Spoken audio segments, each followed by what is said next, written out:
You know, I'm right. The podcast that uncovers the origin stories of some of the biggest names in sports, media, and entertainment. Nick Durst here along with Joe Calabrese. And Joe, I'm really excited for our guest today. He is the only person to work with Skip Bayless, Stephen A. Smith, and Jay Mariotti on a regular basis. He's most well known for being a longtime sports columnist in Colorado. He's worked at various newspapers throughout his career. Also, he's a legend, a true living legend. As you and I know, we grew up, one of those shows that we used to watch when we were younger, Around the Horn on ESPN.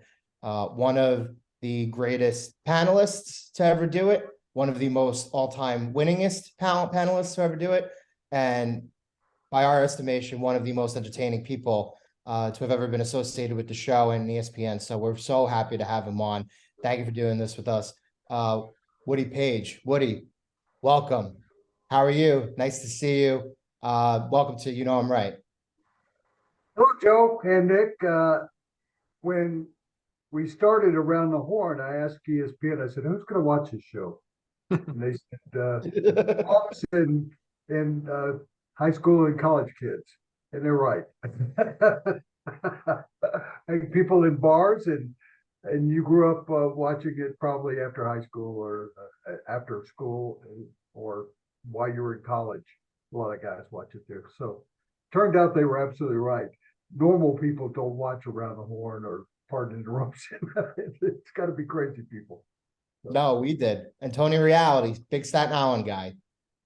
I noticed in my research that you guys are, at least I think Nick's in Staten Island, and I went, oh God, another one of those Staten Islanders. The only time I've been out there, I covered Ground Zero when the crashes happened, and the newspaper sent me to New York. And they were taking all of the steel and garbage and human remains out to fresh kills. Yeah. And I went out there, and that was probably just a great way to start the show with a serious story. I went out there and I talked to a cop who actually spent a lot of time in Colorado, and I was wearing Colorado Rockies baseball cap. And I said, have you recovered anything unusual? He was among the police authorities there that were going through all of the stuff that was being barged out there in the trucks, taking it. And he said, sure, we got wallets and we got all sorts of papers from the buildings. And he said, I got a watch with the time on it exactly when the plane hit. And I said, oh, could I see that? And he went into God, this is terrible. I apologize for this, but it hit me. So now he goes into a trailer that's a cool air-conditioned trailer. And he comes out with a box, and he opens the box, and there's the watch with the exact time of the crashes, and it's on an arm. How's that to start the program? No, it's okay. It's hopefully you could come back to New York and visit us someday. Maybe time here will be. So when I think that in my entire career, which spans from the 1960s, so that's 60 something years that I've been doing. I'm 76, and I started this when I was 16, so that's 61 years, I guess. I've never had a period of time like the week after 9/11. Now let's talk about fun things. I did give you a funny line, I think, about who was going to watch around the horn, and it turned out to be true. And it was. I sent Nick a thing that I worked with Stephen A. Smith on a show called Dream Job. I don't know if you got a chance to see that, but that was the ESPN's only attempt, I think, to try to do American Idol or reality show or The Voice or something like that. And whoever won that show, we did, I think, 4 seasons. Whoever won that show got to be an anchor person on ESPN, and it got a Mustang convertible and $95,000. And so Stephen A. Smith and I were judges on that show, and there was a lot of talent that actually came through that, guys that are still on TV. But at one point, we were judging the finalists one season, and 2 things happened. Stephen A. Smith told one of the guys, they were 2 young men, he said, I got to tell you the truth, and you have to put this in Stephen A. Smith's voice. At the end of the day, the bottom line is what you bring to the table is just too many cliches.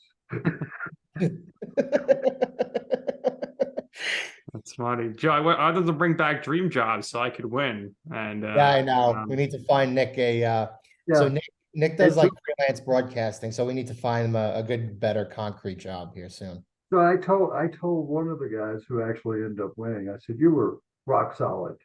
Tonight you were rock solid. You managed to get past the mistakes, you managed to do the interview great, you did it. And I said, best performance of the entire season, rock solid. And I turned to the other guy and I said, you know what? You were rock hard. And the host of the show, who was a late, great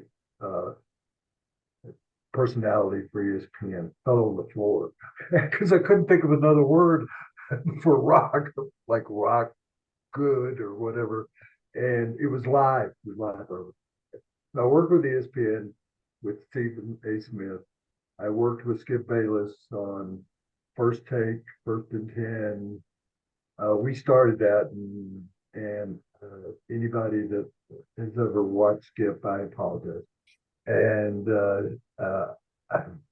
we had actually auditioned about 300 people to be my partner on that morning show. And pizza. Yeah, and we had gone through rap artists, former NFL quarterbacks, disc jockeys around the country, and I must tell you, I would guess 90% of them were African Americans because they were kind of recreating the pardon interruption dynamic, I guess, the white guy and the black guy. And that was the same period of time as the Olympics in Athens, Greece. And I went to the Olympics, and I had picked out somebody I wanted to work with, and that was part of my agreement that I could choose my partner. And when I came back, they said, we're going to try Skip Bayless. And I went, really? That's 2 old white guys. That's really what you're going for? And it actually worked a bit until I think the end of that relationship was we would have meetings in the morning to determine what was going to be on the show that day. We do that for Around the Horn. We'd go through 12, 14 subjects and figure out what are the best subjects. They don't tell us what to say. We just decide on what topics, like you guys do the same thing. You go, what do we want to talk about? And there was a great, funny survey taken by Golf Magazine that said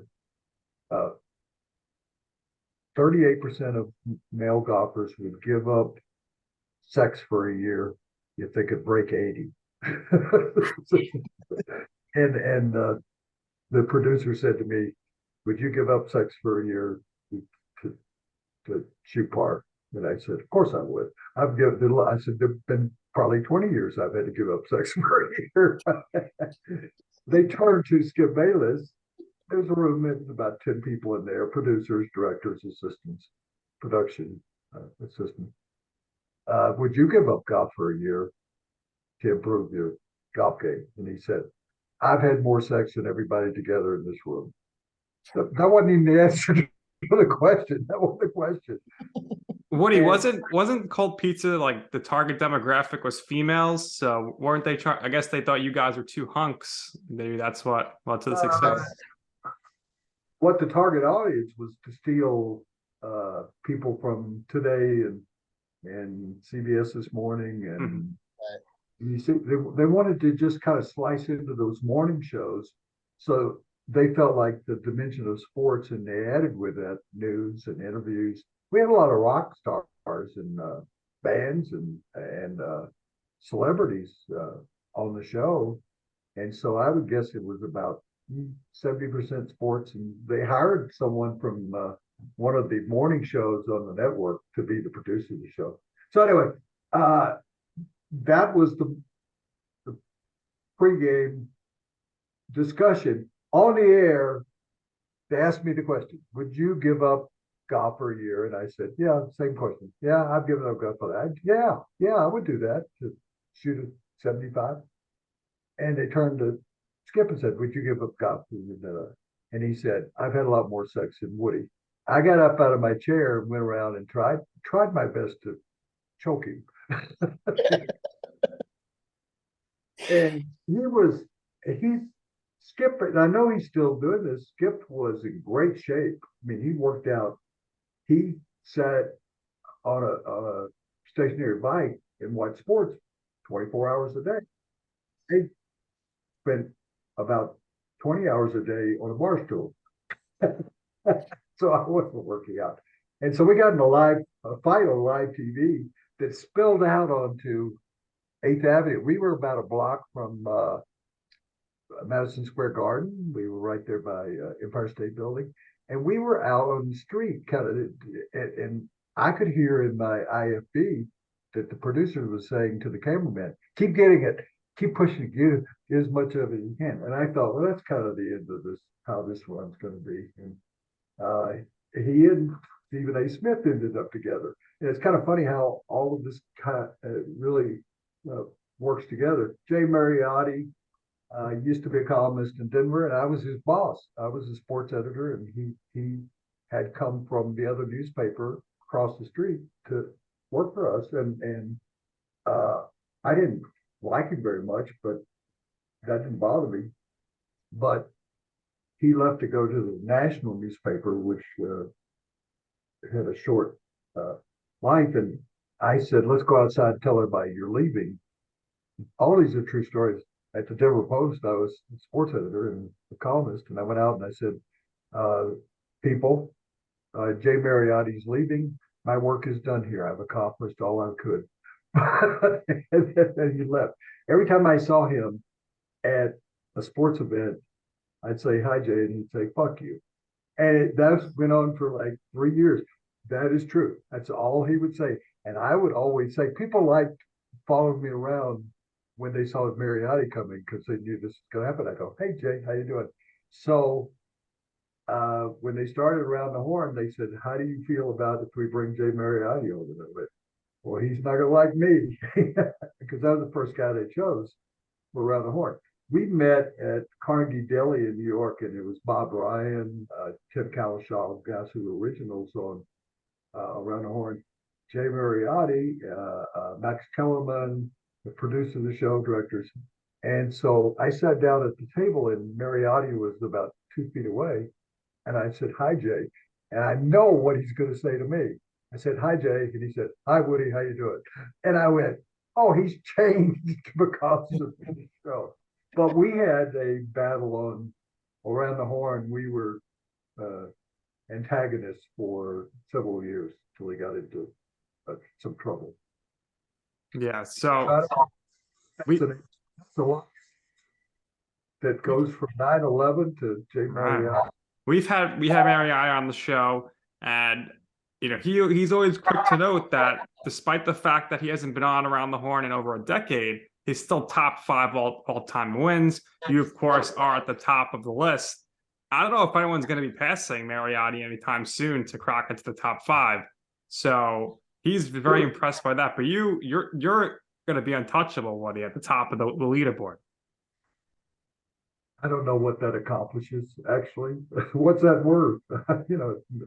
Nobody's going to. I think what,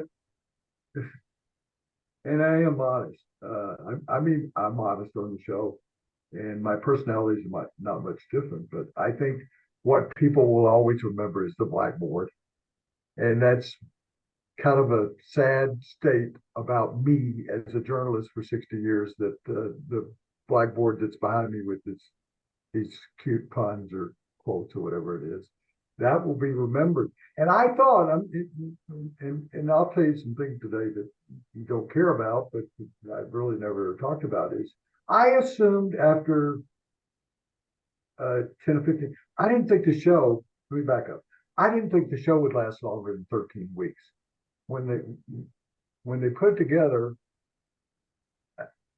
I just felt like it didn't have the chemistry or the concept that would really work. And that's why I asked them, who's going to watch this show? And in a book that's about ESPN, Tim Cowshaw said everybody that they'd put together, I think it was 5 or 6 people, they felt like all of them belonged and I didn't belong.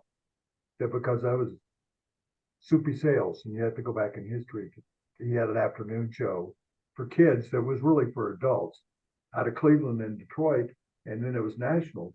And I was kind of copying Soupy Sales' concept of just being silly. And Tim Cowshaw told the guys who wrote that book, these guys are having all the fun. He said, Paige didn't belong. And he said after the show was on TV for 2 weeks, they felt like Woody Paige was the show, that they all had to develop personalities. The belief was it was going to be like a daily sports reporters. For anybody that's your age or older will remember on Sunday mornings, there was a serious sports topic show. It included Bob Ryan and several other sports writers. And that's what Mariotti thought it was going to be. We were doing a daily, really serious, when the producer of the show, Max Kellerman, who came to be one of my best friends in life, droned on about New York and the Yankees and boxing in New York and Madison Square Garden. And we're sitting in the deli and he's just going on. And I finally said, Max, you apparently have me confused with somebody who gives a fuck what you think. And the producer said, that's the show. And so I think the other guys got that it was supposed to be, the idea of the show was like 2 guys sitting at a bar yelling at each other about the sports outcome or a game that's in the present. So that was basically because they told me, I met with the ESPN executives at the Super Bowl. I said, what is the show going to be? And they said, sort of like Hollywood Squares, and you'll be the Met Center Square. And I went, really? And so I didn't think it was going to last very long, but I thought we got past a lot of criticism early on, and it caught on because people like, pardon the interruption, they love Tony and Michael, and then they kind of figured out what we were, and I thought, well, it's going to last for a while, and somebody else will come along, and I'll pass along the quote board, the blackboard, with just my idea of funny thing. And I keep waiting for somebody who's going to come along. I thought I'd be gone like 10 years ago. And nobody's going to come. Nobody wants to do it. My associate knows that some of those blackboard quotes are written under performance enhancing stuff. Woody, how'd you come up with the idea for the blackboard? And is it tough at this point on the show to be picking new quotes all the time? It's tough. I was in New York working on Cold Pizza. I was working on Dream Job. I was doing Disney. kids Disney Channel. I didn't realize when I agreed to go to New York that they were going to use me on 14 shows a day. I was like, who's the guy from New York that was Who Wants to Be a Millionaire? He did the show in the Regis morning. Philbin? I talked once because he was a big Notre Dame fan, and I saw him on the street, and he said, "You're on TV more than I am." And Regis was on the Tonight Show, like because Skip and I would tape two shows that would appear later, and Cold Pizza was on 2 hours live and then repeated 2 more hours, and I was that I was on television like 6 hours a day, and I thought, this is ridiculous. I don't want to see me 6 hours. Why would anybody else want to see me? But my assistant then and I were walking down the street, and the studio that I had in New York City was in the New Yorker Hotel. If you're familiar with that, that's where we were taping shows. And I said to him, "We got nothing in the background. Like, I have nothing in the background here. This is my office." And he said, "What do you want to put back there?" And I said, "Every show has, all these shows have footballs in the back. They'll have Jets footballs or helmets." And I said, "We're going to have something else. What do you think about that?" I said, "Maybe a blackboard, and I'll just put something on it like, 'You suck, Mariotti.'"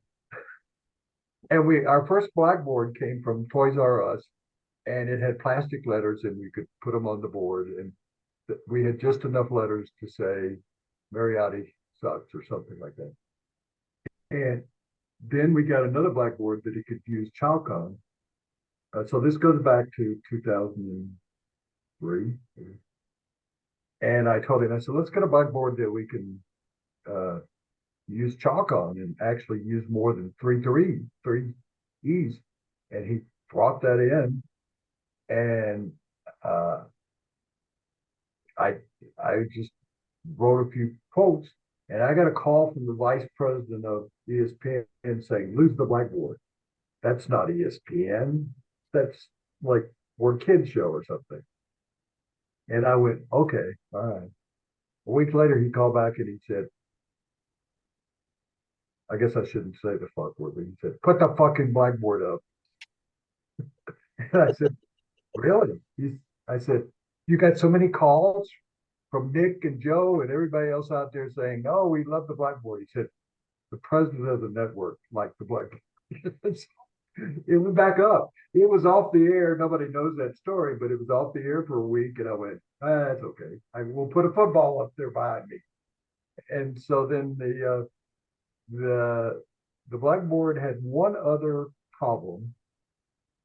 The same assistant, one day, he put on the blackboard. I would say them, but he'd come up with one every once in a while. He said, "If you don't like my performance, call 1-800-347-HORN." And the producer of the show called me that afternoon and said, "The blackboard is finished. You may be finished." And I said, "What do you mean?" He said, "If you call that number, it's an escort service." And so on the show, you called to get a prostitute with the blackboard. And he said, "Take the blackboard away." And the next day I got a call saying, "Put the blackboard back up." So they just sort of put it. I actually tell them, we show them before the show starts what the blackboards are. And I say to the producers and directors and everything, "If you don't like this one, you better tell me right away, because it's about to be on the air." And the other panelists can't see it. So I make fun of them, because the way the boxes are on that show, they can't actually, they don't watch me when I'm talking. They're looking at notes or on their cell phone or whatever it is. And so reality and the other panelists don't really know what's on the blackboard. So I can make fun of all of them. And they see it later on, and I'll hear from Sarah Spain later on about, what was that blackboard about? Mariotti used to complain about them all the time.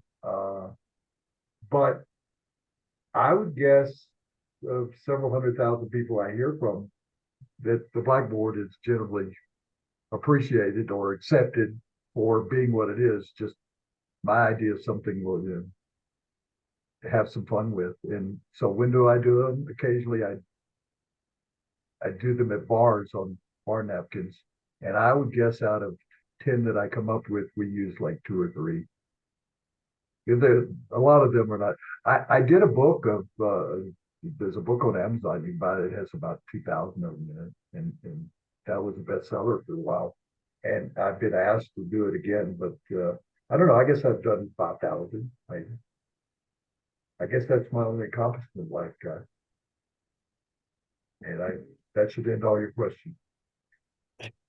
Well, listen, you said it yourself. You've been in this business for 60 years, right?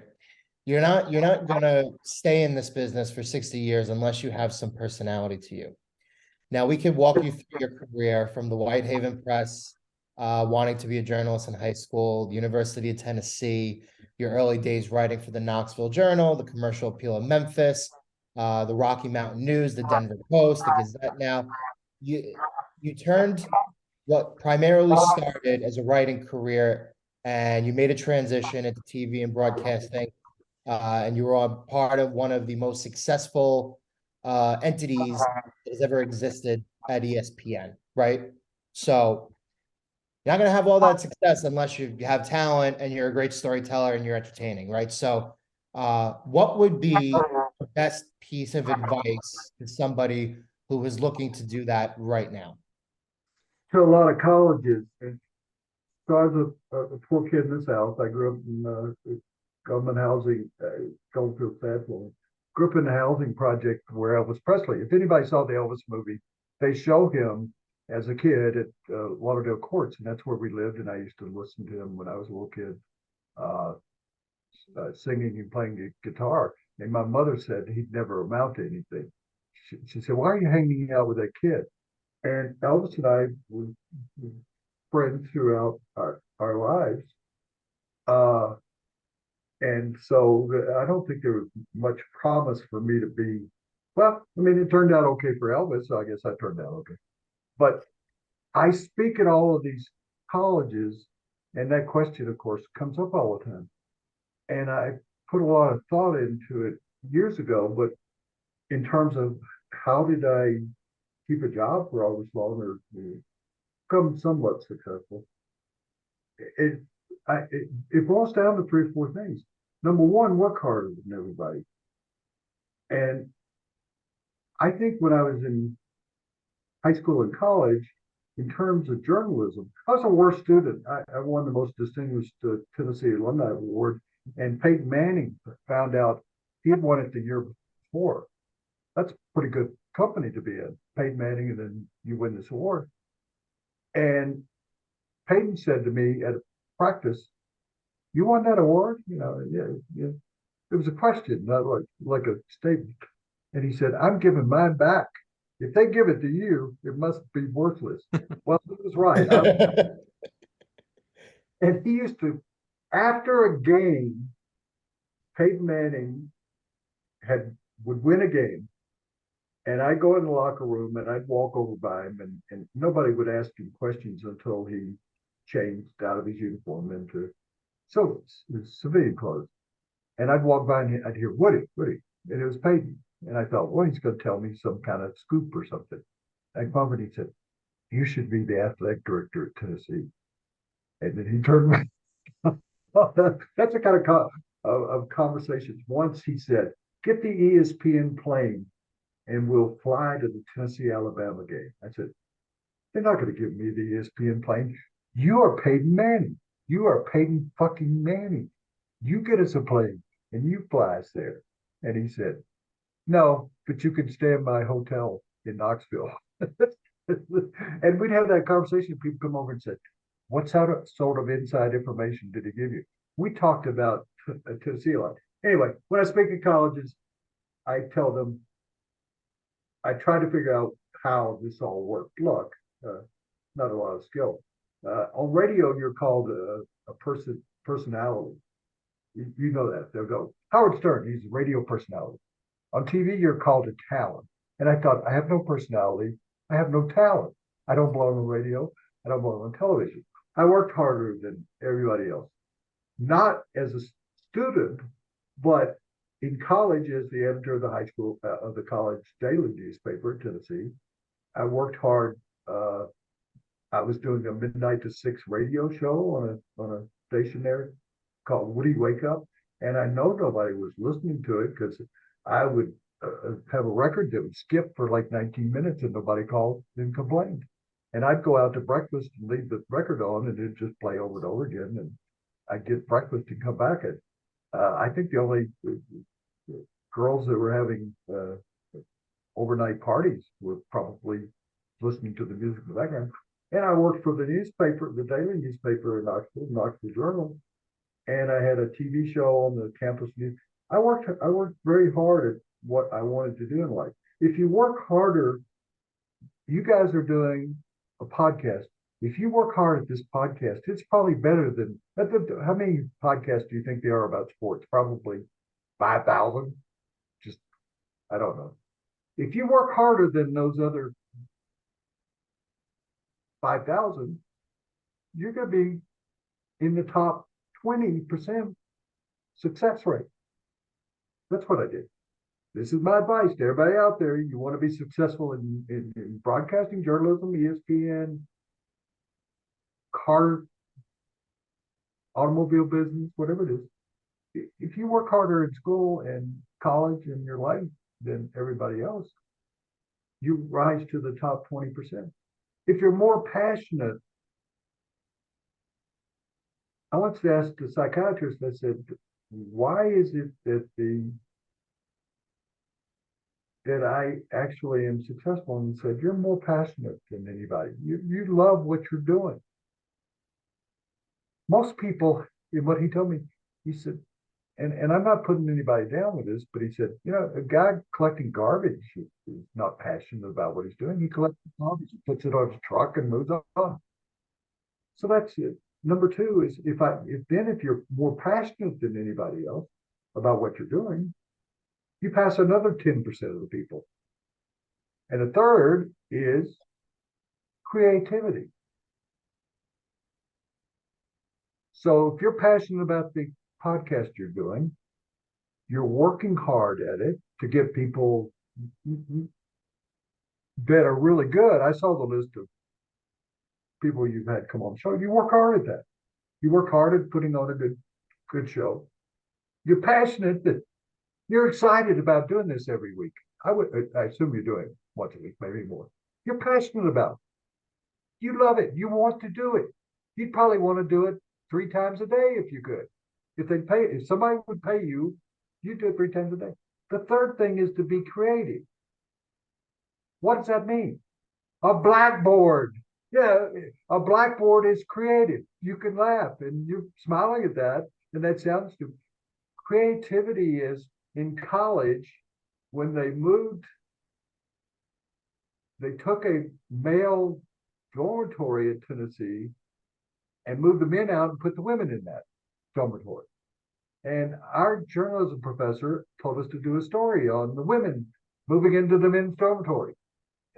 Everybody in my class, or the 40 other people that did this paper or the story, wrote about the women and do you like the lobby and the plants and stuff like that. I went and interviewed female students about what were they doing with the urinals. Seemed to me an odd story that they go into the bathroom in the dormitory and there would be urinals everywhere. And they told me that they wash their hose and underwear in the urinals, and that they actually had peeing contests in the urinals and 2 or 3 other things that they were doing. I turned it in, and the professor gave me an F, and everybody who did the normal stuff got an A. I sent that to a national collegiate writing contest, and I won. Because it was creative. 30 people did the same story, and I did the different story. Now, it may have been silly, and it might have been off the wall, but it was different. When I've been to 40-something Super Bowls, and guys would come up to me as writers and say, "What are you writing this year?" I went to a nudist colony in Florida and asked who they were cheering for in the game, because they weren't wearing any clothes. It wasn't like they had on a Mets cap or Jets sweatshirt. And Rick Rowley, who was writing the back column for Sports Illustrated, said, "What are you doing this week?" I said, "I'm going to a news column." Why? I said, "Nobody else is."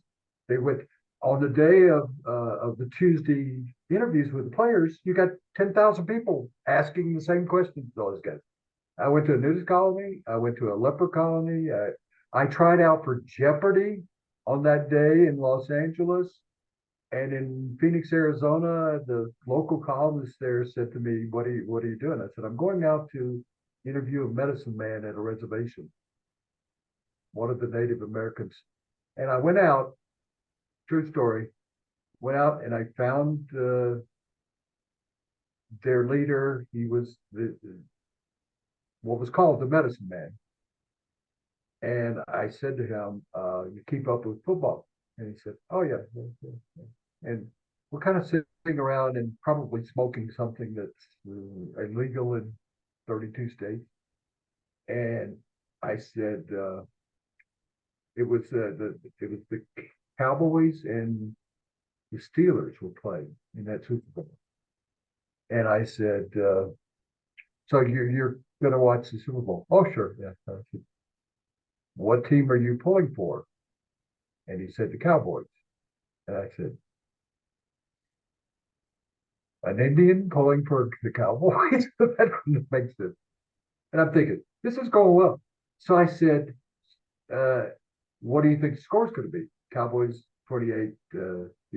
I said, "Did you read the league? Did you talk to the world? Did you go up in the mountains for 3 days and contemplate?" He said, "No, I watched ESPN." And it came back and I wrote this column about the medicine man pulling for the Cowboys. The Phoenix paper ran my column on the front page, and the guy who was their columnist was on the sports page, and he came to me and he said, "I should have gone with you. I should have done." I'm not trying to impress you with my ability. I just try to always think of the story that everybody else is not doing. That was true in college. That was true in high school. It's true to this day. I did a story this week. John Elway left the Broncos after 40 years, and nobody had interviewed him. I mean, this is one of the greatest top 10, maybe top 5 quarterbacks of all time. I called the golf course where he was. I knew that he was in Palm Springs, and he was in the bar, and we talked, and I did a column with him, and I thought he was at peace with himself, and I also thought that he was about as truthful as he's ever been. And I said, "Let's do your top 7 memories." And he said, and he kind of chuckled, and I said, "Of course, that's because your number." And he said to me, "The number I wanted was 11. He said, "I was 11 in high school, and when I went to Stanford, I asked for number 11, and an older player had that number and wouldn't give it to me." So John Elway was the most famous with Mickey Mantle. Those are the 2 most famous 7s in the history of sports. He didn't want 7. He wanted 11. 7 was his second choice. And it was basically based on 7-Eleven, the convenience store. He went, well, it sounded like 11, 7, 7-Eleven. I found it funny that nobody else, because John Elway had 40 years with the Broncos. Second most Super Bowl appearances by a quarterback. Brady, of course, number 1. And I'm just a goof columnist, and I found him and interviewed him. Got 9 grandkids, stuff that he hasn't talked about. And I did that last Sunday for Easter Sunday, which seemed kind of appropriate. I don't know why, but and still nobody's been able to find him. Nobody thought maybe to call the golf course where he might be playing golf. That didn't, again, that's not me, but that answers your question. I've always, Bob Knight, who's been sick lately, and I got along. He used to come to, when he was coaching in Indiana, he would come to Colorado to hunt fish. And I knew a guy I hunted and fished with, and Bob would talk to me. And he would call me. And he said to me, most people learn to read and write when they're in the second grade, and they go on to more important things. I never went on to more important things. I read and I write. I write books, I read books, and I work hard, I'm passionate, and I'm creative. That's the advice. If you do that, you're now in the top 10 percentile. That doesn't put me in the, I don't know what group that is, but I think that puts you beyond most everybody else in life, no matter what you choose. I do tell people, particularly lately, that there was no vision in my mind that there would ever be anything like Around the Horn. I asked Dikembe Mutombo once that when he was growing up in Africa, I said, did you dream of being an NBA player? And he said, I couldn't dream beyond the end of the dirt road. And I thought that made sense. He didn't know there was such a thing as basketball. He played soccer when he grew old. He didn't know about basketball till he kind of left and went to big cities. I didn't know. Who knew there was going to be Around the Horn? You guys, 10 years ago, when you were watching Around the Horn, there was no such thing as a podcast. You couldn't dream of having a successful podcast. What I tell students now, or young people, or guys like you, dream of what doesn't exist. YouTube didn't exist. If I were a young man, I would be thinking of what is next beyond this podcast. What is the next big thing beyond a YouTube channel, a podcast? I don't know what it is. I'm too tired and old to know. But you two guys, Joe, Nick, you'll be doing something in 2 years that you didn't even know existed. You didn't know there was going to be a podcast. And you woke up one day and went, oh, let's do a podcast. I woke up one day and said, oh, I think I'll be on radio. I grew up listening to radio talk shows from Cleveland in Memphis, Tennessee. And I could pick up this station, and there was a guy named Joe Franklin who would talk to kids who would call him and ask questions, and he'd go do your homework, go to bed, kid. And he was a Howard Stern type before Howard Stern. And that's what I kind of thought, maybe I can do that. Maybe I could do talk radio someday. That's all I could dream of. Dikembe Mutombo could only dream of maybe playing soccer, but he was 7 feet tall. He could never dream of this. I couldn't dream of a blackboard. You couldn't dream when you were 15 years old of a podcast. So people need to dream, but don't dream of what you think. Then Alexander Graham Bell woke up one day and said, here's an idea, a telephone. Well, that's what I tell college students, dream of the next thing. What podcasts are going to evolve into something beyond that. I'm being too serious. You'd rather me be silly. Go ahead. No, I mean, it's all good. You've accomplished so much in your career. You did the big expose, we'll say, on Invesco Mile High. You got sued there. You are a member of the Pro Football Hall of Fame committee, Baseball Hall of Fame voter. So what are just some of the favorite events or type of stories that you've gotten to do over the years? I got to be really good friends with Judy Serving, and we were both the same age. And he was in the ABA. I was covering the ABA, and I just talked to him, and he just come into the league, and I talked to him in the room, in the locker room, and we kind of fit.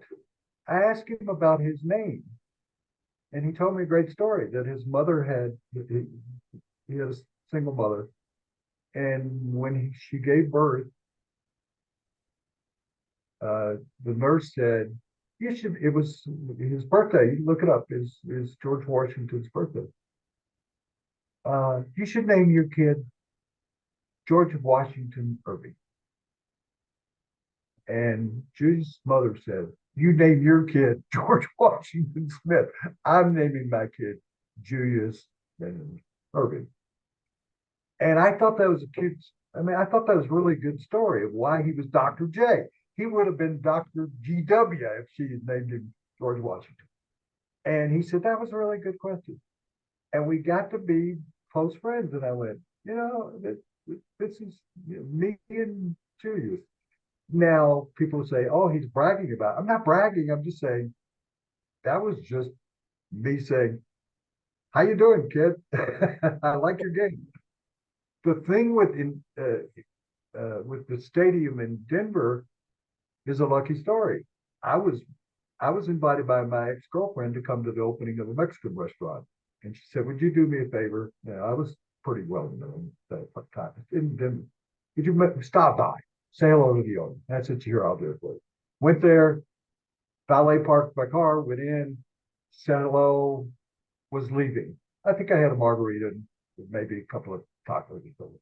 I was leaving. A guy came down the street who was obviously drunk. It was around happy hour time. And he said to my ex-girlfriend, I could tell he was hitting on her, which didn't bother me. We were no longer together.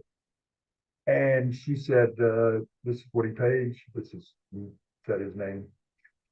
And he said, I'm executive vice president of whatever the name of that company. What is the name of that company? Invesco. Which it got into a lot of trouble. They're now back. They were doing college basketball. They got in really deep trouble, went bankrupt.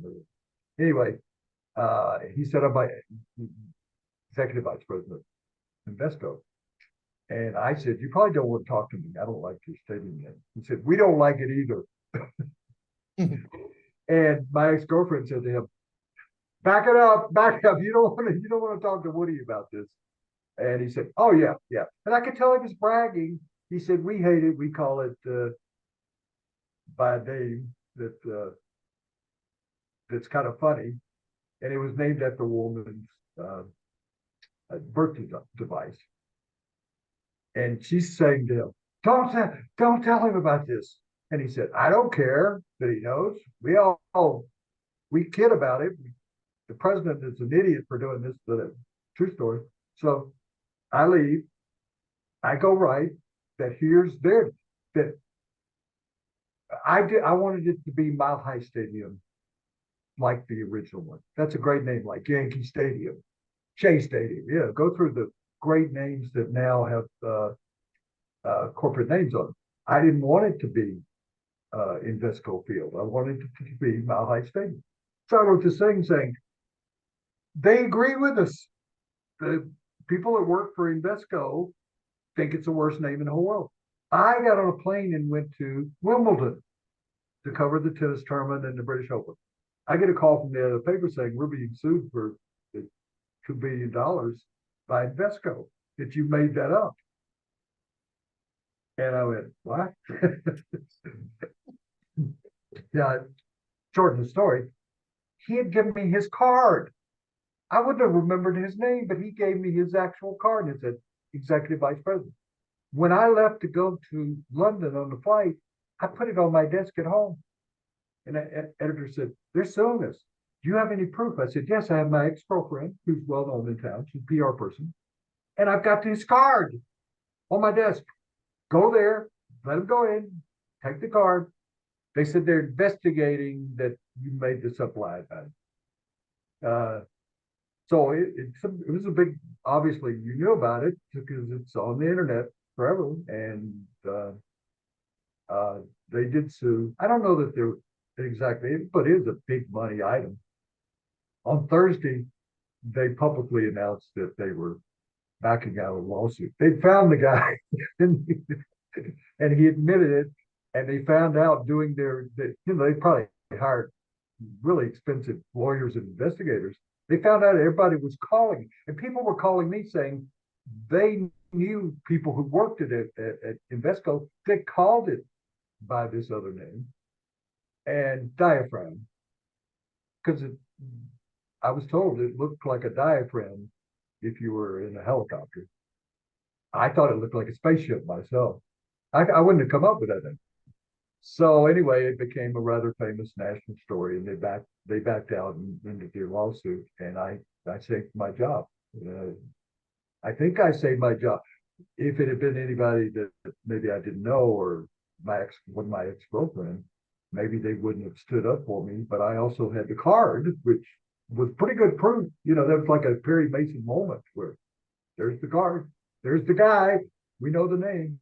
So stories. It was like what I said about the Super Bowl. I think that when everybody else was interviewing players and me going to try out for Jeopardy. So my belief about trying out for Jeopardy is maybe they'll maybe have a sports subject that I do good. If I studied the Bible, which I did as a Southern Baptist, it turned out that I became a question on Jeopardy. That's kind of one of my problems. It's about this journalist is on a show called Around the Horn. I think the subject must have been born or something. And my daughter and I were at a movie, a Marvel movie, I think, and everybody was calling me saying, "You're on Jeopardy tonight." They talked to me about being on as a celebrity, and gee, I couldn't get on as a as a regular guy. I just try to. And Rick Rowley, who became, I think, the premier sports writer in this country for a long time, I helped him get his early job, and we've had a lot of conversations about it. We both feel the same way. The bigger the event, the smaller you make the story. So if you're at the Super Bowl, find the small story. If you're at a high school track meet, turn that into a big story. And that's advice I give to young people who are journalists or studying that in colleges, that everybody covers the Super Bowl as a big story. Find a small story. And if you're going to, I talked to a girl who threw the discus at the state high school meet, and people go, "Why do you go to the state high school track meet? They have the greatest hamburgers there." And I'd go every year because the hamburgers were like, it was parents making hamburgers. And I thought, gee, I like their hamburgers. I'll go there and I'll find the column. That's true. That's the true story there.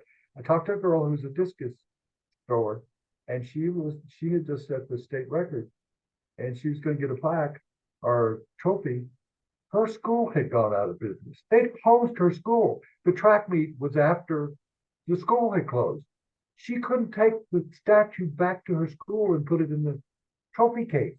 She couldn't even go back and have a celebration with everybody. It was a small town in Colorado. And I made that into the biggest story I possibly could. I thought, what a great big story. And so I think it makes sense to go to state high school track meets because the burgers are better than anywhere else. And when you go to the Super Bowl, find the smallest story. That might be, a coach that is 96 years old.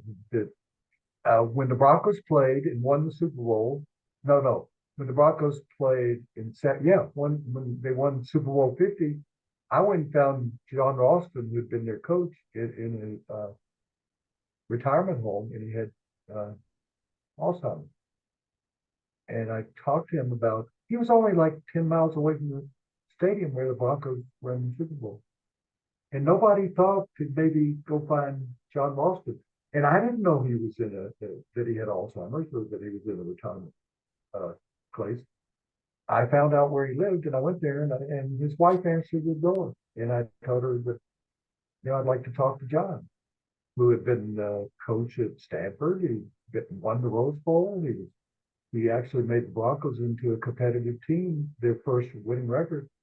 And she said, he's not here. He lives in his home now. And I asked him, I said, can I talk to John Ralston? Sure, he's having lunch. And I went into this room, and he could answer improvely. But I think that's my, I'm not a personality, I'm not a talent, but I think I'm creative. You guys have reached out to me. That doesn't make you anything, but you reached out to people that you want to have on your podcast. And you'll find, as you have, that people will do your podcast, and you'll become famous. And somebody will say, "Why'd you become famous?" Because we're willing to reach out to people and say, "Come on our podcast." We turned that into a YouTube channel. We turned that into a network. We turned that into the best sports network. That's how it works. Bob Knight was telling me that you create your own luck. Because I'd say, yeah, he wasn't as much. He won, what, 3, I think? And I said, did you feel like you got lucky? You create your own luck. He said, everybody talks about luck plus skill. No.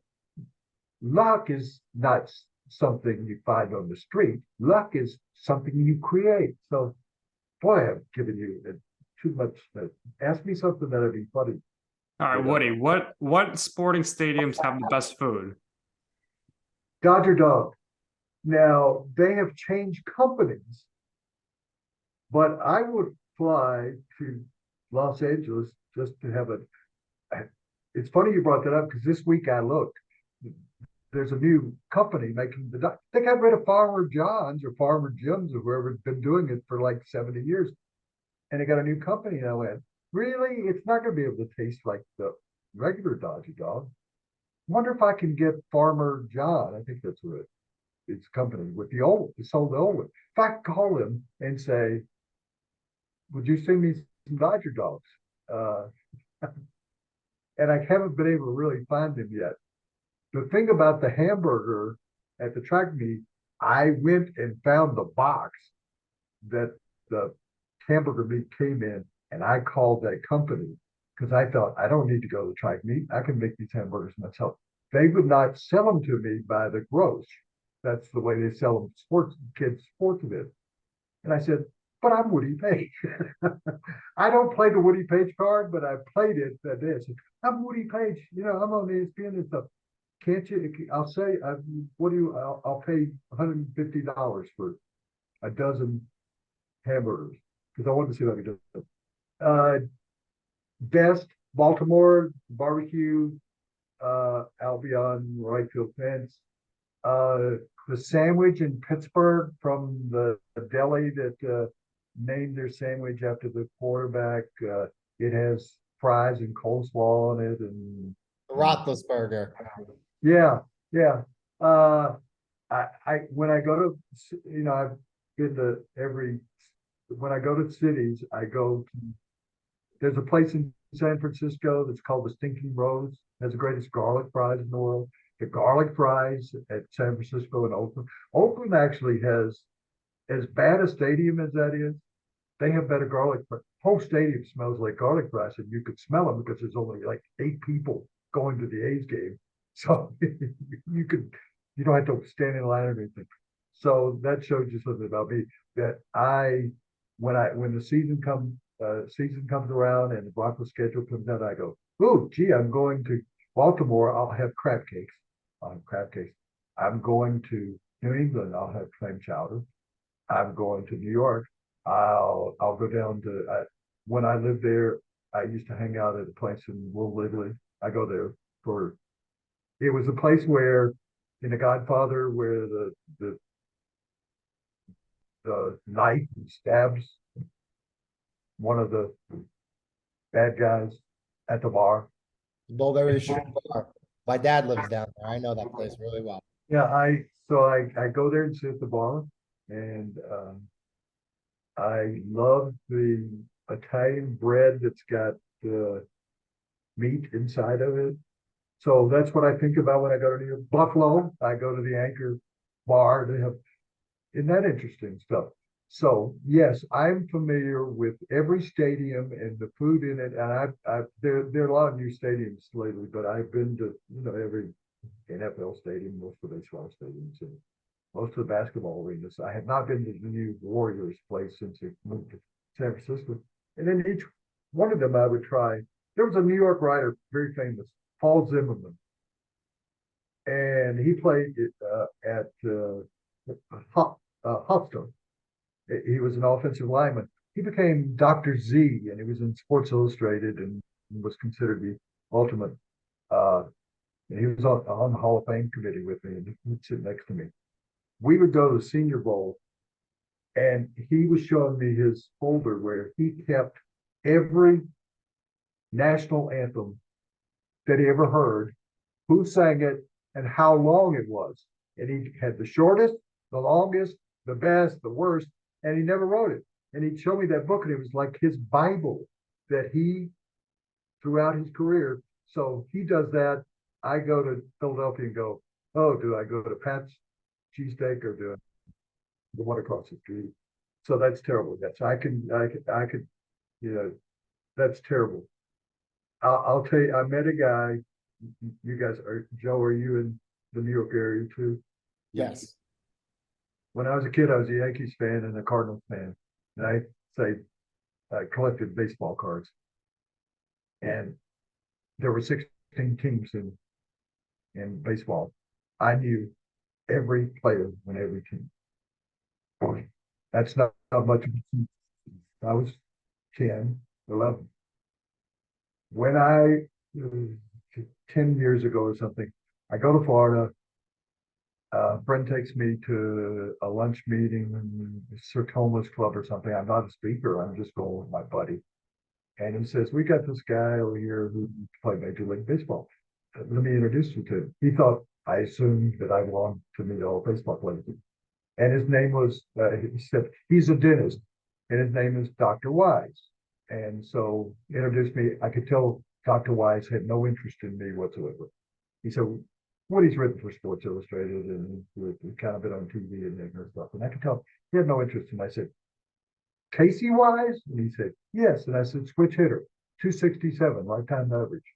Cleveland Indians, played for the Milwaukee Braves, backup second baseman, a utility infielder. You went to Florida State to become a dentist. And I went on and he sat down in the chair. He was walking by, sat down in the chair and he said, what? And he turned to all these guys and he said, what the hell is this? How'd you set him up? And they said, we don't know him. He just came up out of nowhere. And I said, Casey White. So, switch hitter, and you were born in 1937, and you played in 2 World Series against the Yankees. And I said, and here are the starters for the Milwaukee Braves. Joe Adcock, who brother Frank Adcock was one of the 2 first basemen. Second base was Red Shandy. Shortstop was Felix Mantilla. Third base, Eddie Matthews, an MVP, Hall of Famer. Catchers, Dale Rice and Dale Crandall, Warren Spahn, Lou Burdett, and the first Little League player to ever make it to the major leagues, George Gay. And Casey Wise said, I've never heard anything like that. How do you know that? And I said, it's kind of what I do. I said, I memorized all the players in 1956. I was 10 years old. And he said, that's the most incredible. And I said, my daughter could use a dentist to see her. So that's worthless. How's that for worthless information? It's like what you said about the most wins. I won this week on Around the Horn, and I said, how many wins is that? And I thought the producer said 666. And I went, well, that's not good. It's the sign of the devil. And he said, no, 656. And so that's how I know, because I don't really pick. I think if I Google the show, they might have it on there. But it's fun. I haven't really talked much about it, but Tony, there is no plot of who's going to win the show. You don't know until the moment arrives. And I've won many times not knowing what I'm going to say at the end of the show. And I even did a show where I won and I said, I don't have anything. And so for 30 seconds, I just sat there and stared at the thing, at the camera. And they said, that's the worst 30 seconds of all time. And I said, yes, and I can't ever repeat it. That's a one-time only. That's a walk-off. I like, the show has become very diverse, which I think is fantastic. We have as many women as we do. I think there's like 21 or 22 now people. I did every show every day for like 15, 16 years. And I said, I need to back off this. And so I do 1 or 2 a week, and I have a contract for, I don't know, maybe 100 shows. And I really think the women who have joined the show over the years have added to the presence. We've added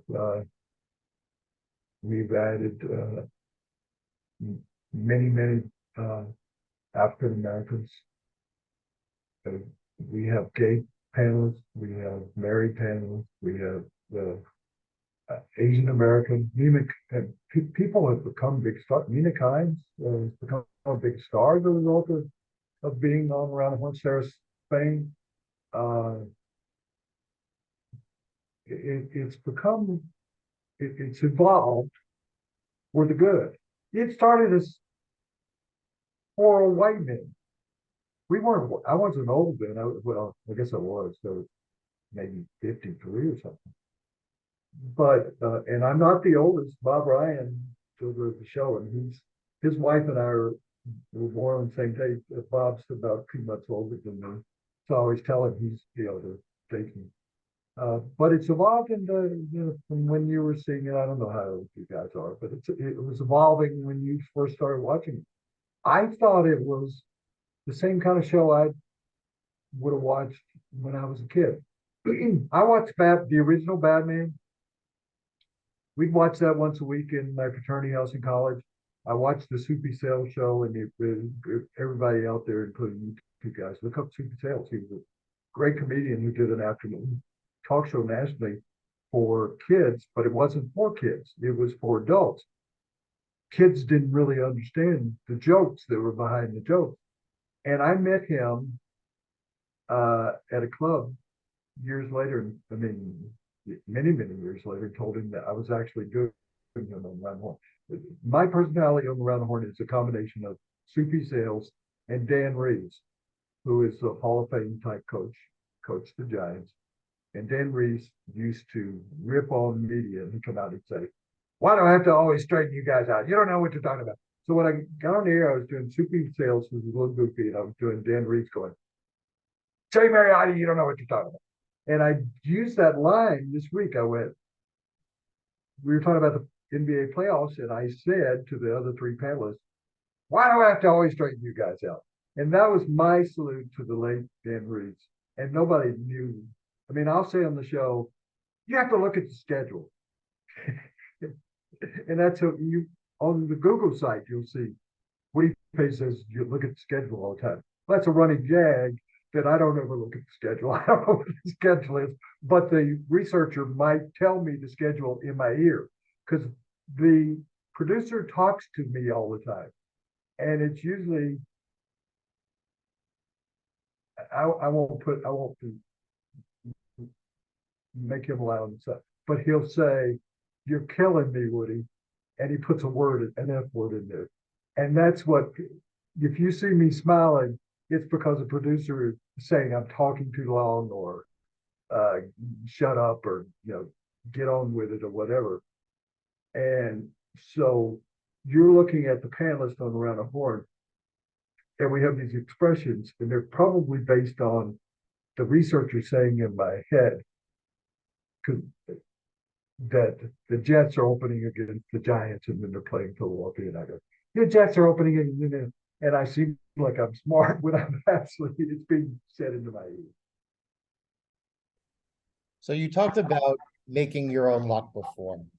So we've had a previous guest on this podcast where I think that's a really great story, and that we can actually trade stories. So I'm trying to make it as concise as we can. Once upon a time, last year, Nick and we had Scott Hamilton on the podcast with us. Now, Scott Hamilton, as you know, Olympic gold medalist, you have your own story with him as well. But our story is that we had him on, and then a couple of days later, there was this big wrestling event, the WWE event, their big stadium show was SummerSlam. That was at Nissan Stadium where the Titans play in Nashville. So we had Scott on that Thursday, and before the podcast started, Nick was picking his brain and found out that he goes to hockey games there, to Predators games, and the wrestling came up. And Nick was like, "Oh, you should talk to him about, you wanting to go, blah, blah, blah." Little did we know, Scott knows an employee who works for the company. That employee provided Scott with tickets. Within a matter of a day or so, Scott was texting me and he said, "Hey, I got you an extra ticket. I'm going with my son. We're sitting not far from the ring, which is right behind the commentary table." And I ended up being on a plane 48 hours later on Saturday morning because the event was Saturday that night. And that was the first time I ever went to Nashville. So without doing the podcast, never would interview Scott Hamilton. Without Nick speaking to him and bringing it up, would never know that all of that was going to transpire how it did. So talk about creating your own luck. Nick and I don't think it goes over our heads. We create our own luck here, and we've had a lot of really amazing experiences. So we know that you, after Scott won those gold medals at the Olympics, you flew back with him. So talk to us what that experience was like, meeting him in person, and let's trade stories here. He trained in Colorado. He didn't grow up here, but he trained in Colorado because the Olympic Center is here. And the Broadmoor, which is a famous ring for national championships for both men and women, Dorothy Hamill training. And there are so many skaters. Now, plus you want to train at altitude before you go to the Olympics because of the altitude will help you, particularly when the Olympics were in Mexico City. Anyway, I knew him in passing. I go to Sarajevo, which is there's a bunch of Yugoslavia no longer exists. Sarajevo, all of the Olympic venues were destroyed, and he won the gold medal. And here's the luck that comes in. And you make your own luck, but it does happen that you get on the plane, and I actually had a contract in that I could fly first class, which was rare for a sports writer. But if you look at my history, I was in a newspaper award, moved from one newspaper on one street to another newspaper on another street. And part of my deal is I said, I want to fly first class. And they made an agreement with me. This is about making your own luck. I always wanted to fly first class. And I said, I do a lot of columns on the airplane, and I feel like I could write better if I'm in first class.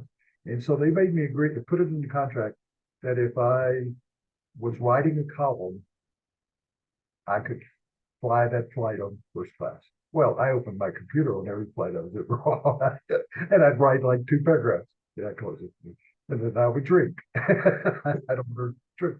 And so I was flying first class because that was part of my deal. And coming on the plane with Scott Hamilton, and I went, "Hi, Scott." And he knew me well enough to say hello. And he said, "Oh, pardon me, Woody, I'm sitting in the first class seat next to you." And so he just won the gold medal. And so we sat next to each other, and his agent sat behind us. And I said, "Do you want me to change places with your agent so you can sit next to him?" He said, "I see him all the time. You and I talk. I want to know about writing, and I assume you want to know about the gold medal." And so we spent, 10 hours or something talking about stuff. So when I got back, I had a better story than I did at the venue when he won. And I had a story nobody else had because nobody spent 10 hours with him at that point. And I went, "How lucky is that?" And so it's across, and he was living in Denver. So it was across the front page. And I went, "Gee, that's the Julius Erving story, all over again." If you just make an effort at it, things tend to happen in luck. But I was a young sports reporter in Memphis, and the outdoors editor covered wrestling. And I grew up in the South. You grow up as a fan of wrestling and stock car racing and college football. That's your whole life. And I assumed that'd be what I've covered when I was doing sports. College football, SEC, and I did cover stock car racing. I didn't feel like I'd cover wrestling because we all know, for those of you who don't, it's fixed. Fixed is not the right word. It's scripted. How about that? We'll go with scripted. And I loved it when I was a kid. And I became great friends with Bobby the Brain Heenan. Joe, you must have heard of him. The late Bobby. Of course. Tell you a good, forget everything else I'm doing. I'll tell you. So Bobby the Brain was the tag team champion.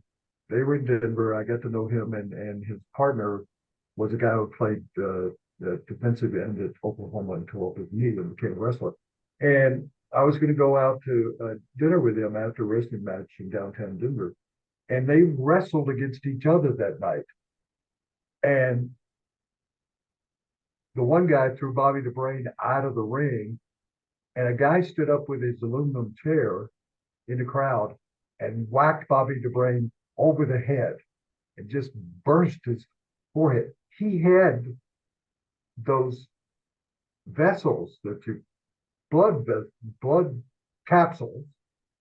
So he already had fake blood on his forehead. Now he's got a cut. It's just wide open. And the cops carried the guy away. After it's over, I go back, and the two of them are smoking cigarettes. And Bobby says, I got to go to the hospital. He said, I've never been hurt this bad in the ring. And they're looking at it and said, I got to go get 15 stitches. Damn it. And he's just cursing. And they bring in the guy who hit him over the head, got him handcuffed. They put him up against a concrete wall with the handcuffs, and Bobby Brain goes over, what the?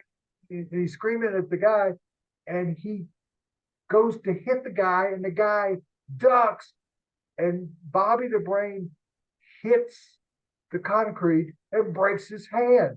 And he said, get me out of here before I kill myself. So he goes to the hospital, and the other wrestler and I go to the hospital and meet him. And we're going to go to dinner. And I'm walking down the street with Bobby the Brain. Now, so what are you going to do with this story? He said, I hope I become an announcer, which he did. He became a famous wrestling announcer. And he said, and I was up in Breckenridge today buying some condos. I'm going to own some condos in the mountains in the ski area. And as he's telling me the story, a kid comes up, like 8 or 9 years old, and says, Mr. Brain, would you give me an autograph?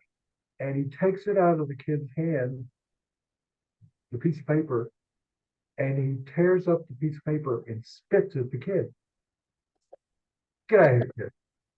Here we go lunch. He said, so I've got these 5 condos, and I'm thinking if I can then make it. Oh, wait. Bobby, a kid just asked you for your autograph, and you spit on him. What was that all about? He said, if I'd have given him that autograph, he'd have lost it tomorrow. When he's 40 years old, he'll remember the night Bobby the Brain spit on him. And it actually made sense in that weird kind of way. And I loved being around wrestlers.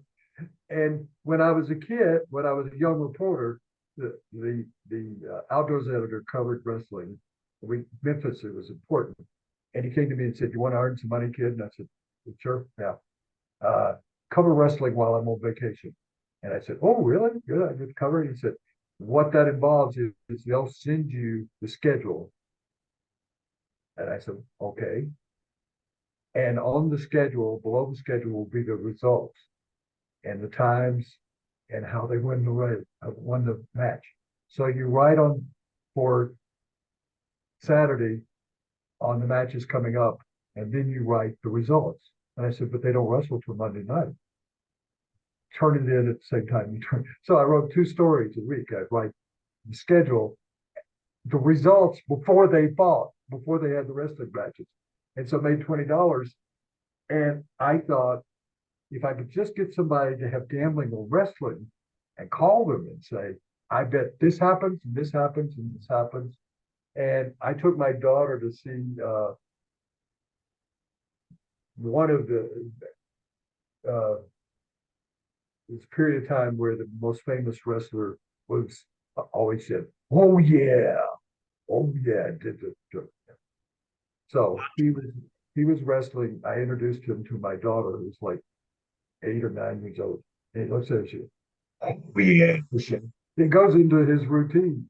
She starts crying, and he puts his arm around her and he talks in a normal voice and says, "I'm sorry, Shannon." So I got a kick. It's wrestling is a part of my life too that goes somewhat unknown. Woody, sports betting on wrestling, it seems to be coming soon. That's what Nick Khan's trying to do. But I mean, you grew up with Elvis, friends with Dr. J, Bobby the Brain Heenan, Macho Man. You're just pulling out all the names here. It's unbelievable. Nick Khan was my agent. Oh, so you along with Adnan Burke and all those other greats. Nick Khan's taking over. Nick Khan is gonna take over the new endeavor. He's gonna run UFC and WWE. That's my prediction. That represented the Eagles, and he kind of concentrated on the Eagles. And he said, "I got a guy that works with me. I'll turn you over to him." And so Nick Khan negotiated a lot of contracts with ESPN for me. And then he said, I'm getting out of it." So I had to get somebody else, but he said, "I'm getting out of it."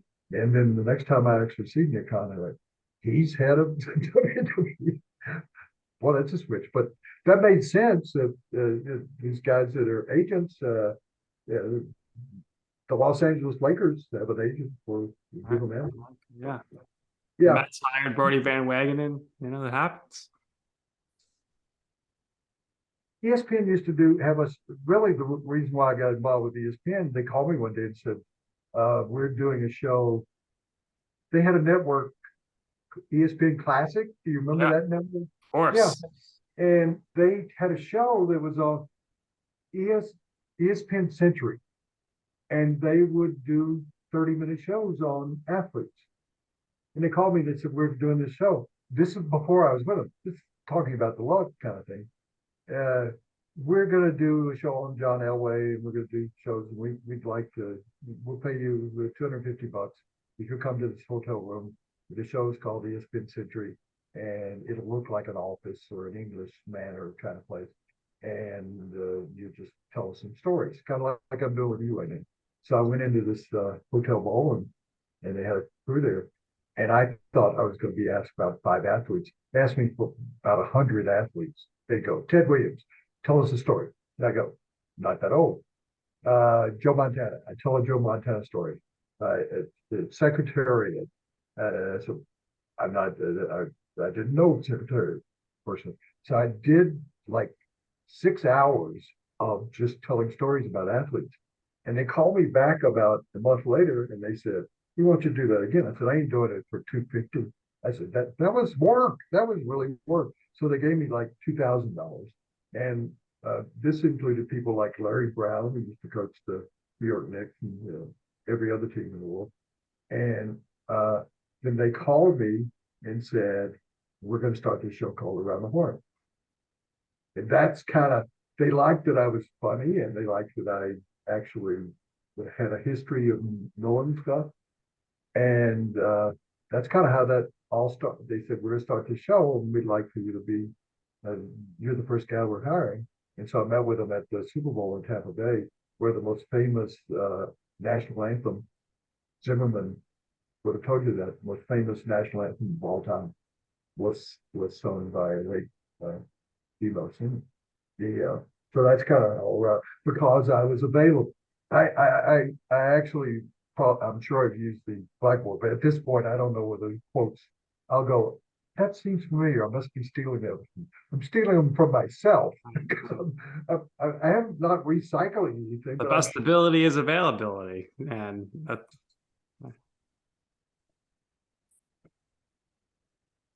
My best ability is available. So With ESPN though, I mean, basically the way the origin story goes, kind of like part of the interruption came along as a based off Mike and the Mad Dog. Then you guys came around the horn as the follow-up show. But I think you kind of revolutionized the programming of ESPN now. When you went to the mornings, you were doing Cold Pizza, First and 10 with Jay Crawford and Skip Bayless, which led to First Take. So how much of Skip and Stephen A's success do they owe to you? Stephen A was around. He actually got fired right after we were working together. management team at that time didn't much like it. He did a nighttime show that was kind of a David Letterman kind of show. I went on it. It was in Times Square, and his contract ran out, and they didn't renew it. And he was, doing uh, local radio programming in New York, and they brought him back to ESPN. In terms of, I hadn't thought, that's a good question. I haven't thought. I don't think I had any effect on ESPN, on Stephen A. Smith. I think I was a good counter argument to Skip Bayless, because I promise you, all the grief he gets, he's serious. He's not making up that he hates LeBron. He's the most serious person I've ever been around in my life. He at that time when we were doing cold pizza, he would drink like 14 Red Bulls during the show. I would talk to people. We had a little studio audience in the New York hotel. I'd talk to people in the office, and he would go back to his room and he'd study a yellow legal pad and add to it. And he'd get pissed at me all the time because he'd have a list of 10 things to get into a subject. And I had a little card, and I'd have one word on it, Mets, the trap. And he'd have 10 things. And we'd finish the segment, and he'd say, I didn't get to all my 10. I said, I didn't even get to do my one. What are you talking about? And so it was not a great relationship. But I think that show, he wouldn't have been on that show without. I mean, if I'd had my way, but when we did the audition together, it did work because we were opposites. And the show did work because, and they thought so much of it, they repackaged it all day long and put it in, First and 10, and then it was called two, and they take segments out of it and put it. We were on like 3-4 times a day. That's why I thought, boy, I was overexposed on TV, like on all the time. And as soon as I finished cold pizza, I had to work on Around the Horn, and I had to come up with different arguments for the same subjects, because that's all you're doing is you're repackaging.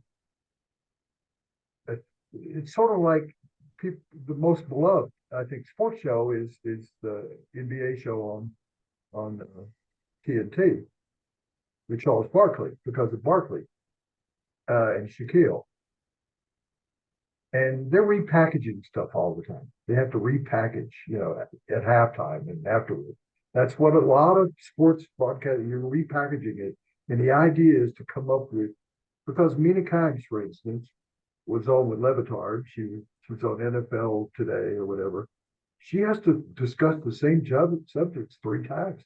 So you got to be able to show, I may not be any good, but I can repackage stuff and come from a different direction with it. That's important when you are doing your podcast and you got somebody on the show. You've got to repackage whatever you might have asked the previous guy. You might want to ask the same subject about wrestling, but you better come up at the people are going to go, that's the same question you asked the guy the week before. You have to come up with a different angle all the time. It's sort of like in basketball. You got to create a new lane. You got to create a new lane and a new angle to come in from. So I don't.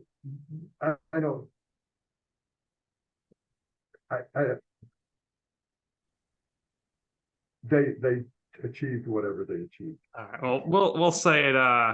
We'll say it for you. We think Skip was a lot too. My favorite first take episode was the height of Tebow mania. They came out to Denver. You were on the show. That was a big surprise.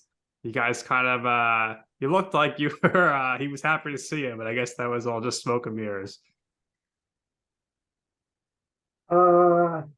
He says he's been in magazine articles because he's certainly become richer and more famous than me.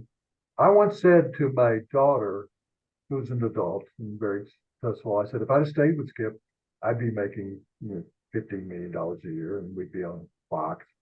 And she said, no, one of you would have killed the other one. My daughter's actually smarter than I am.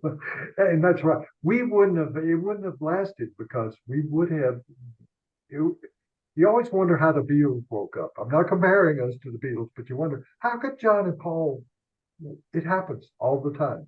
There are people on television, on ESPN, that hate each other and they work together. It wouldn't have, it wouldn't, I didn't want to go back. I didn't want to go to Connecticut. They were moving the show to Connecticut. And that's brilliant. And I quit. I didn't buy in. My contract was for New York.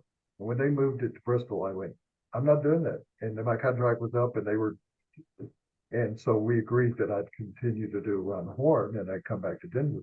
But Skip went and he lived in a hotel for years in a Marriott, and he'd go to New York on the weekend. We never came to blows except that one time, but I think that show worked for that time period and that time, and then it worked with the two of them together, Stephen A. Smith and Skip, and they like each other. They really like each other. But I can tell you, they're both bullshit artists. So I guess I'll put myself in that class too. Well, in order for TV to work, there needs to be a certain dynamic, right? And there needs to be friction.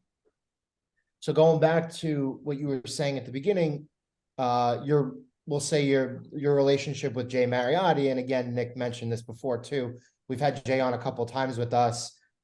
He's always treated us really, really well. But major reason why I think Around the Horn lasted so long in those initial early years is because you and Jay and the dynamic that you guys had, which evidently, based on what you were saying before, didn't start out great, but got a little bit better over time. That's ultimately why I think the show worked through those first couple of years. And you're not totally unfamiliar to podcasts, right? You did the Unmuted podcast with Jay there for a period of time. So yeah, not very long. Not very long, to be honest with you.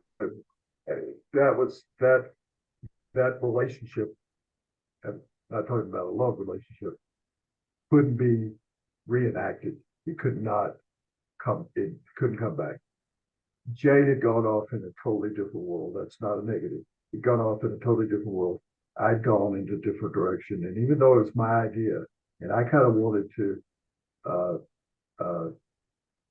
bring his career back, I don't know any other way to put it, because he was kind of on the shelf, or still is to an extent. And I was trying to help him, and it didn't work. Yeah, I interrupted your question. No, it's never all going to work. So I also wanted to ask you about the craziest things. Now, you've pitched a lot of spooky stories, always looking at the angle that nobody has ever looked at previously, and that has helped your career immensely. But what are some of the other notable crazy stories that you've got to work on and research for and do through the years? Well, one thing about that before I answer that is, we started the show with a really serious, solemn kind of story about me going out to fresh kills where they took all of the fresh kills, if you will. And I always wondered why you would name a dump fresh kills. That didn't, I assume it had something to do with birds or something. But a lot of people at the Denver Post got very upset that the Denver Post sent me to New York. Their feeling was, you're taking this sports writer who writes funny and you're sending him to, well, I'd cover civil rights and the assassination of Dr. King in the South. I went on peace marches as a reporter.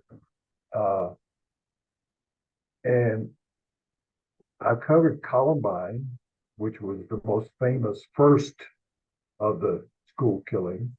Covered the Columbine, the Aurora shootings arena. I consider myself a serious journalist. I wanted to be Mike Royko out of Chicago. There have been famous columnists in New York City that that I kind of patterned what I wanted to be like. I wanted to be like Jim Murray, the sports writer, sports columnist, Red Smith, and I had Kurt Vonnegut, and you're talking about. I got to know Kurt Vonnegut toward the end of his life, and Kurt Vonnegut was my idol. If you were to read my writing, you'll see that I'm basically I'm a Kurt Vonnegut cover band. I think it's a good way to put it. Is that I thought he was the greatest American author of all. So I think that influenced me so much. But I was a serious journalist. I mean, when I went to cover 9/11, I didn't do plenty of blackboards. They had you can go back, anybody can go back and look at the stories I did out of New York at 9/11. But I think that's what kept me. I'm 70. How old am I? I'm 76. What? I think that my phone is answering how old I am. Peter, he's listening. If I ever want to impress anybody, I go on and say, I can't say it very loud because I'll say to Amazon, do you know who Woody Paige is? It gets my bio, and people go, really? Alexa knows that? That's my idea of a bad joke at a party. I've told you some of the crazy stuff, but I flew with the Blue Angels, and I actually flew the plane for a while, and I threw up all over the cockpit and thought I was going to die. That was kind of a crazy thing. When the Olympics were, I'll give you one that actually was copied by, I think, 20 guys. In Australia, I decided during the Olympics in Australia, I want to go to the Outback. And so I found a travel agent that worked with the Olympic Committee that found me 2 flights to get to the Outback, out in the middle of nowhere. Went out there, rented a car, asked where I could go to where they made the Mad Max movies. Did you ever see the Mad Max movie? And I said, I want to go there. I went out and said, is there a bar out there? And he went, yeah, it's about 150 miles or something. So I'm in the middle of Australia, away from the Olympics. I get to a bar that's nowhere.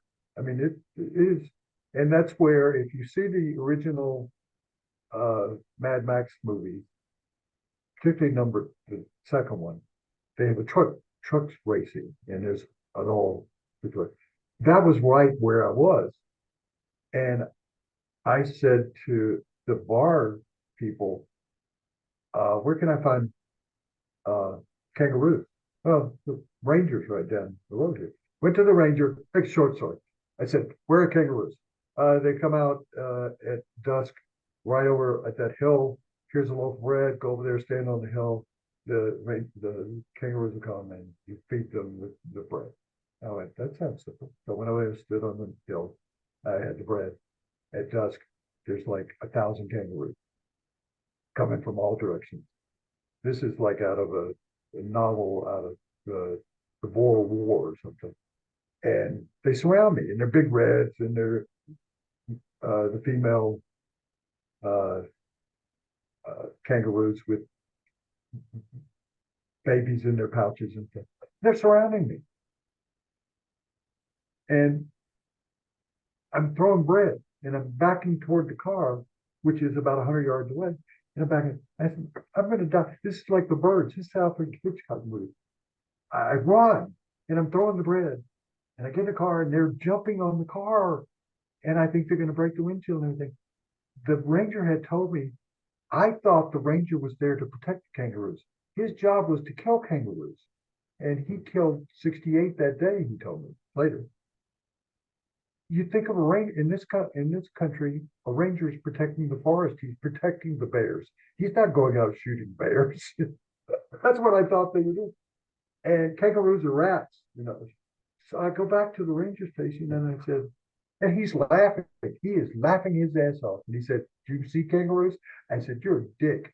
I said, you knew that. why didn't you give me 3 loaves of bread or something? Or tell me that there was going to be hundreds, not 5. And he said, you need to find out for yourself. And so in that bar, go back to the bar, and I watch the Olympics, and the TV set is black and white up in the corner, and it's about 14 inches. And I'm watching, I've been sent to the Olympics to cover the Olympics. I am in a town called Broken Wheel, the Broken Spoke or something. In a bar, there's 3 of us in the bar, looking at it on a black and white TV that's 14 inches, covering the Olympics and writing about kangaroos. Is that a guy called me? I had a cell phone that you could call from anywhere. I rented it, and the phone rang, and I went, "Who's calling me?" It was my best friend in Colorado, and he said, "So what event are you at? The track and field? Are you at the basketball?" I said, "I'm in a bar in the Outback. I just was surrounded by a couple hundred kangaroos." And he said, "No, really. Where are you? Are you? There's a great meet tonight." And nobody would believe that I was down under. I mean, way down under. I was probably 2,000 miles away from the Olympics. And so I'll tell you, the other one is I try to pick out something different every day. And I was one of only probably 20 sports writers that covered the greatest Olympic wrestler of all time. He was Cuban. He'd never lost a match. He'd never lost a point in a match. And he went up against an American who was a kid. And it was the greatest singular upset in the history of the Olympics. And I looked around and I thought, nobody else is here. He gave me, this is the biggest. I'm writing a book, and the title is I Wouldn't Believe This Shit Either. Because you guys are going to say, I don't believe that shit that he said. I got a one-on-one interview with a guy just pulled off the biggest upset in Olympic history against the greatest Olympic wrestler who had not only never lost, never allowed a point in these deals. And I went back to Olympic headquarters, and we had other people because Denver has the Olympic Center. We had 5 people at the Olympics, and this guy called me. He said, "I'm going to cover that. I'm going to cover the wrestling thing. I'm going to do a story. I'm going to try and find the." I said, "I was there. I think I can do it." And he said, "No, that's my story. I cover wrestling." I said, I think I got that story. I said, "I was there." He said, "What were you doing there?" And I said, "I don't know. I tried to go there." So those are a couple of. I mean, I always do stuff and say, "Why are you doing this?" Well, I'm now 76. The reason why I brought it, it's time to not do shit. It's time not to do this shit. I mean, not. It's time to do that shit. My shit's okay. Got it. I'm not making any sense to you guys. Doing around the horn is okay. Yes, keep doing it. We need you on there. Is okay. Doing shit where I fly a jet airplane, that's it was either an F4 or F-16, A4 is an A4. That's not a good idea in my age. Well, I think the kangaroo story is surreal, and that book sounds incredible. Joe, read that in one sitting. But look, this has been fantastic. Our last question here, our signature question: what in your life or your career has been your I'm right moment? So what I mean by that is a time or place where you wanted to pursue something, you asked somebody for advice, or maybe you were trying to persuade an editor. They said no, and you were like, you know what? I'm going to do it anyway. And ultimately, you will see why it is that I'm right. I don't know that that's ever happened. They've never not. Okay, this is a good way to end the show.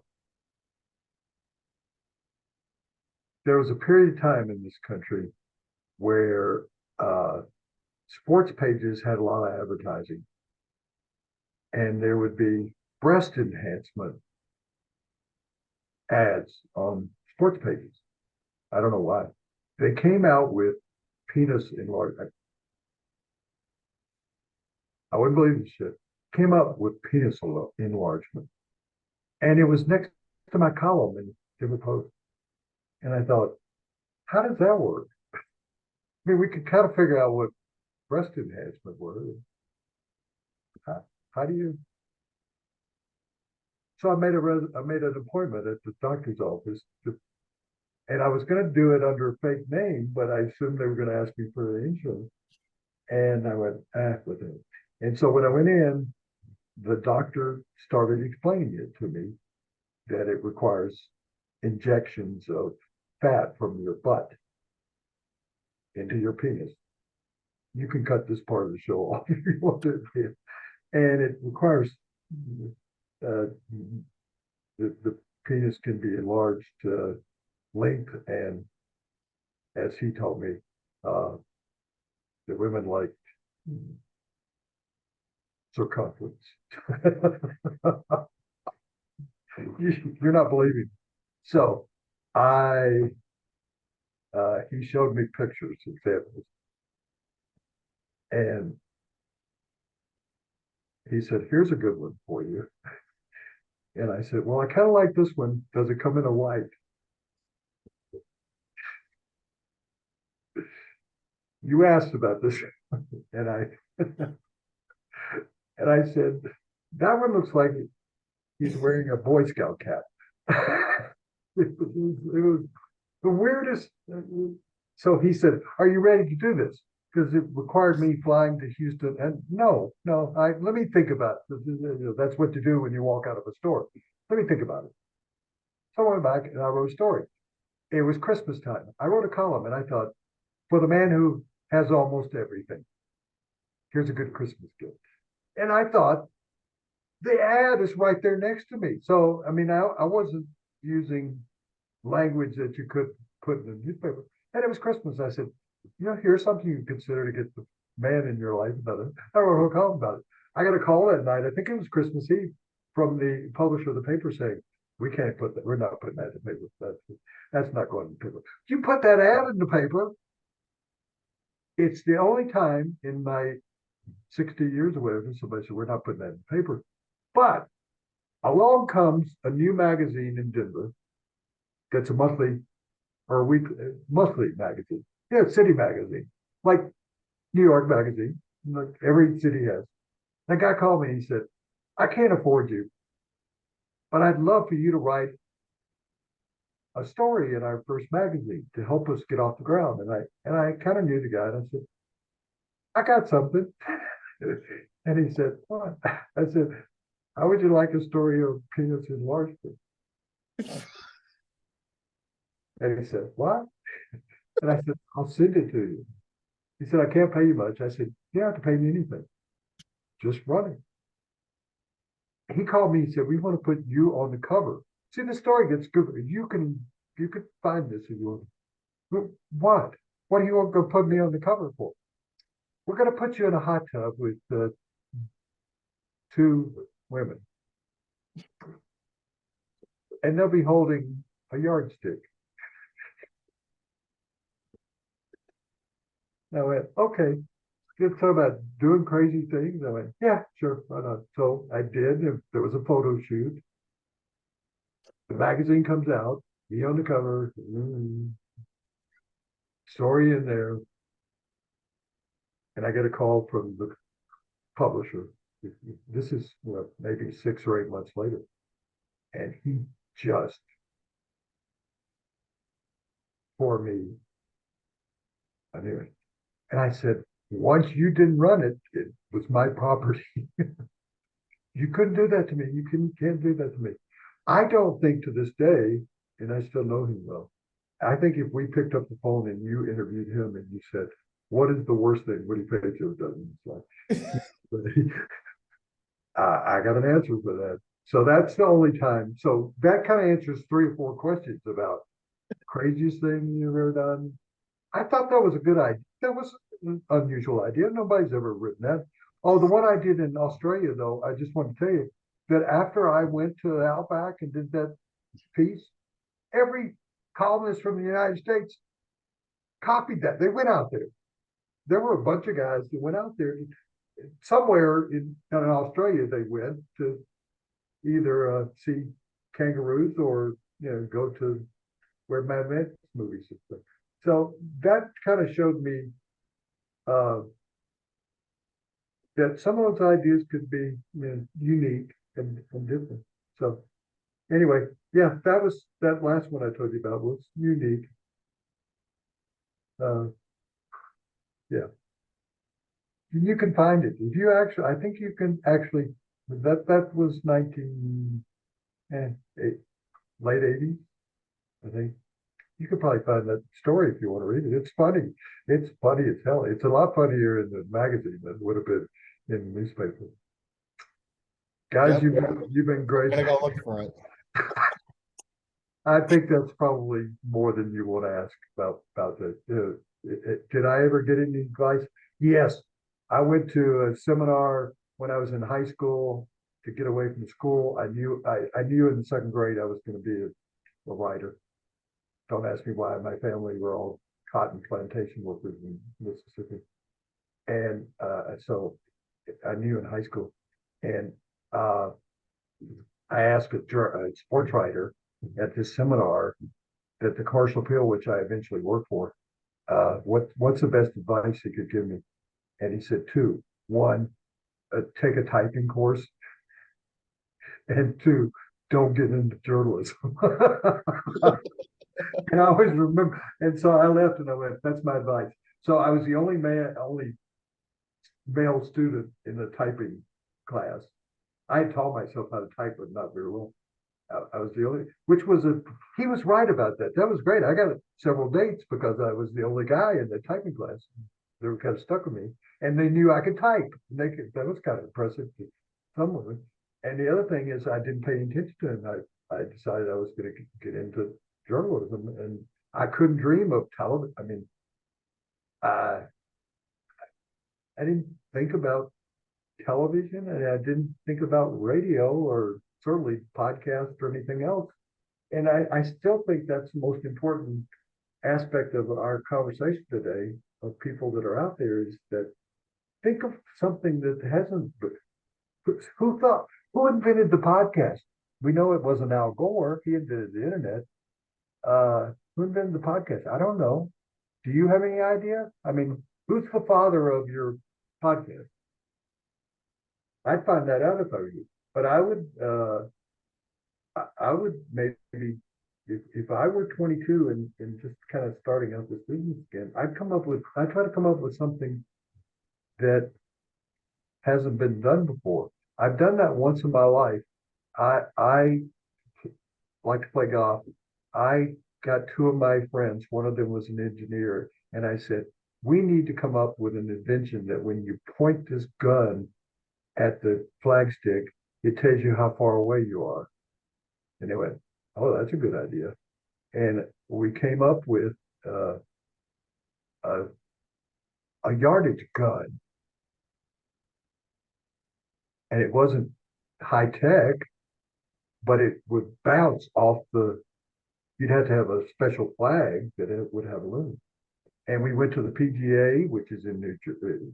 PGA's home office is in New Jersey. We went to the USGA, maybe that's one in New Jersey. They said, that will never be allowed in golf. I said, what about for recreational players? Maybe pros. Oh, no. We'll send out, if you put that out, we'll send out messages to all the country clubs all over the country that's a legal aid. Well, guess what?